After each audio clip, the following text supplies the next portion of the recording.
I've been seeing a lot of things talking of the people making commentary.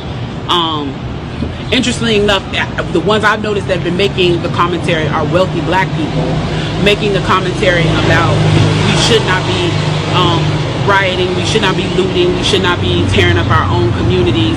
And then there's been an argument of the other side of we should be hitting them in the pocket. We should be focusing on the blackout days where we don't spend money. But, you know, I feel like we should do both. And I feel like I support both. And I'll tell you why I support both. I support both because when you have a civil unrest like this, there are three types of people in the streets. There are the protesters, there are the rioters, and there are the looters. The protesters are there because they actually care about what is happening in the community. They want to raise their voices, and they are there strictly to protest. You have the rioters who are angry, who are anarchists, who really just want to fuck shit up, and that's what they're going to do regardless. And then you have the looters. And the looters almost exclusively are just there to do that, to loot. Now, people are like, well, what did you gain? Well, what did you get from looting?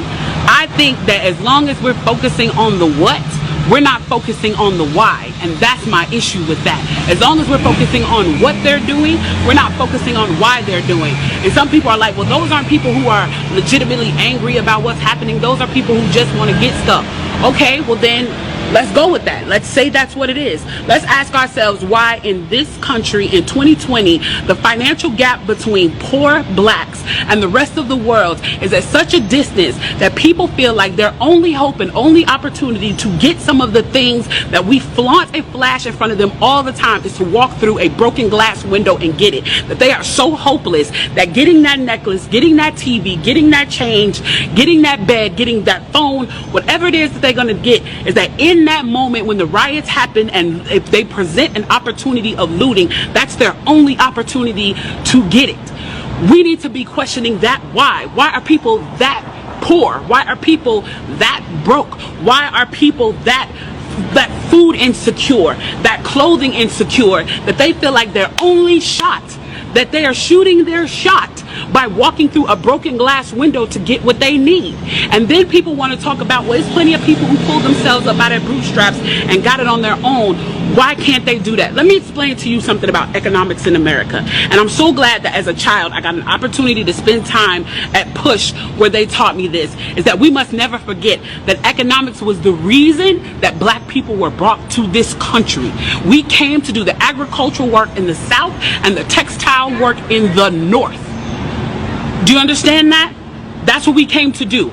We came to do the agricultural work in the South and the textile work in the North. Now, if I right now decided that I wanted to play Monopoly with you, and for 400 rounds of playing Monopoly, I didn't allow you to have any money, I didn't allow you to have anything on the board, I didn't allow for you to have anything, and then we played another 50 rounds of Monopoly, and everything that you gained and you earned while you were playing that round of Monopoly was taken from you. That was Tulsa, that was Rosewood. Those are places where we built black economic wealth, where we were self-sufficient, where we owned our stores, where we owned our property, and they burned them to the ground. So that's 450 years. So for 400 rounds of Monopoly, you don't get to play at all. Not only do you not get to play, you have to play on the behalf of the person that you're playing against. You have to play and make money and earn wealth for them, and then you have to turn it over to them. So then for 50 years, you finally get a little bit and you're allowed to play. And every time that they don't like the way that you're playing, or that you're catching up, or that you're doing something to be self-sufficient, they burn your game. They burn your cards. They burn your Monopoly money. And then finally at the release and the onset of that, they allow you to play and they say, okay, now you catch up. Now at this point, the only way you're going to catch up in the game is if the person shares the wealth, correct? But what if every time you share the wealth, then there's psychological warfare against you to say, oh, you're an equal opportunity hire. So if I played 400 rounds of Monopoly with you and I had to play and give you every dime that I made, and then for 50 years, every time that I played, if you didn't like what I did, you got to burn it like they did in Tulsa and like they did in Rosewood, how can you win? How can you win? You can't win. The game is fixed. So when they say, why do you burn down the community? Why do you burn down your own neighborhood? It's not ours. We don't own anything. We don't own anything. Trevor Noah said it so beautifully last night. There's a social contract that we all have. That if you steal or if I steal, then the person who is the authority comes in and they fix the situation. But the person who fixes the situation is killing us. So the social contract is broken. And if the social contract is broken, why the fuck do I give a shit about burning the fucking Football Hall of Fame, about burning a fucking Target? You broke the contract when you killed us in the streets and didn't give a fuck. You broke the contract when for 400 years we played your game and built your wealth.